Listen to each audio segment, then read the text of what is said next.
All right, hello, wine-drinking people. Time for more of what I've had to drink yesterday. And, you know, seeing an old friend, it's just like having a bottle of wine that you are very familiar with. You know, when you see a winery like Frog's Leap that's been around for 20, 30 years, you know, I've had many bottles of it. But, man, I can't tell you the last time that I have tasted it, so it was good to see good friend Christopher Carney. I used to work with Chris at National Distributing Company years ago, and, you know, they've been representing Frog's Leap through Pacific Southern Wine for at least that long. And, you know, these wines are outstanding, very well balanced, and to me, textbook examples of what Napa Valley wines should be. And I don't think they're all estate grown. They do buy some fruit here, like the Chardonnay they buy from True Chard. And like I said, these guys, same ownership for the last 20, 30 years since the winery was founded. So they've got a lot of friends in Napa Valley. The stuff they're buying from are from great people like the True Chards. So the Salvia Blanc, I like to think of this as a textbook Napa Valley Salvia Blanc. Just a bit of that fresh cut grass there to the white grapefruit and green melon fruit, figs and a little bit of straw and some papaya and tropical notes to the fruit there as well.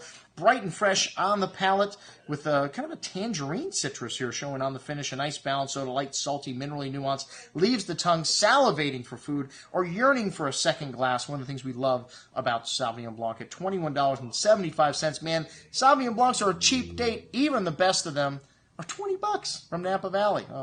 There's some more expensive ones, but like I said, I don't know if they're worth the price, 2 or 3 times the price of wines like this Frog's Leap.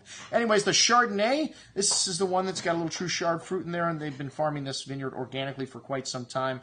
And fresh green apple and lemon drop candy fruit with hints of vanilla, lightly toasted oak spice, and a little wet stone-like minerality here. A very balanced style of Chardonnay. This wine has got a lovely freshness on the palate, that green apple and lemon citrus fruit with a little bit of a tangy mineral finish, but light oak. Like most people, they're lightening up on the oak, but really nice length on this wine, really nice freshness at $29.75, a very good Chardonnay. The Zinfandel, which, you know, I'm not a big Zinfandel fan, but I would have to say Zinfandel with other grapes mixed in, a la Ridge, is, you know, usually more interesting to me. This wine's got some Petite Syrah, Carignan, and sometimes they throw a little Gamay in the blend here. It's got a really pretty bouquet of light red berry fruit, brambly with a nice touch of spice, a little hint of underbrush there. Really juicy on the palate, cherry, raspberry, Jolly Rancher candy. Has a nice zip and zest to the finish, though. Really nice balance and structure for a Zinfandel. Like I said, it's probably because it has those other varietals in it. $32.75, excellent juice. One of the best Zinfandels that I've had this year. And then the Merlot from Rutherford. This wine's got 10% Cabernet Sauvignon and 2% Cabernet Franc in the mix. Hints of cigar box spice, milk chocolate, dark plum, and cherry fruit here. Notes of fresh earth, kind of loam there as well. Really big Merlot. I mean, you know, Merlot doesn't have the tannins that Cabernet has, but this wine's got 10% Cabernet in it. So they add a little tannin in there with a little tannin in the wood, and the Cabernet Franc adds a little extra complexity too. This wine is a definite Cabernet drinker's Merlot. Lovely dark cherry and plum fruit on the tongue with bright acidity, fine tannins, and lovely balance. A big Merlot. In a blind tasting, you might think this is Cabernet, but again, there's 10% Cabernet in it. Silky smooth texture, which is a hallmark of Merlot, and a little bit of that fine herbal note too, which another thing that Merlot has.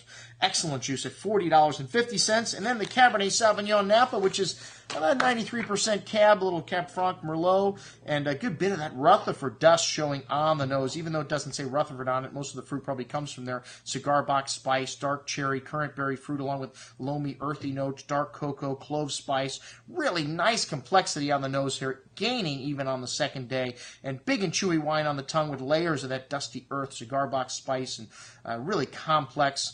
And even though it's got some tannins here, it's got enough fruit here to balance it out. Excellent juice at 47 and change. All right, Morgan, another good old friend from the Santa Lucia Highlands. This is their 12 clones Pinot Noir, and 12 different clones actually go into this wine. You know, their vineyard is one of those experimental vineyard sites, so they have a ton of different clones there. This wine's got a host of brown spice and pretty floral notes on the nose, and really pretty red berry, strawberry, red cherry fruit there as well. Bright and fruity on the palate with a lovely silky smooth texture, pretty floral notes, and a nice zesty finish there. Excellent Pinot at $31.50. Santa Lucia Highlands, one of the best areas in California for Pinot for my taste. And then this Attilio Gisolfi Barbera, Maggiore, and I'm a huge Piedmont fan. I've never heard of this producer. It doesn't sound Italian to me. It sounds Middle Eastern, actually. I don't know, but this is from the west north-facing vineyard site in the Vicetti area of the village of Monforte di Alba, located around 900 to 1,200 foot elevation. Perfumed and floral bouquet here, really unique. Dark berry fruit, some truffle, and some barnyard-like notes really starting to come out on the second day. Pretty floral bouquet here as well. Really strong on the second day. This is a wine that just opened up and really developed nicely here.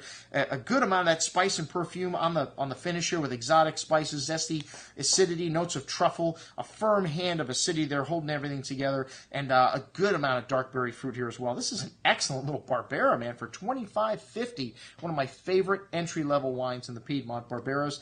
And then a wine which, I don't know what to say about the name on this one. Papa's All Black? All Blacks?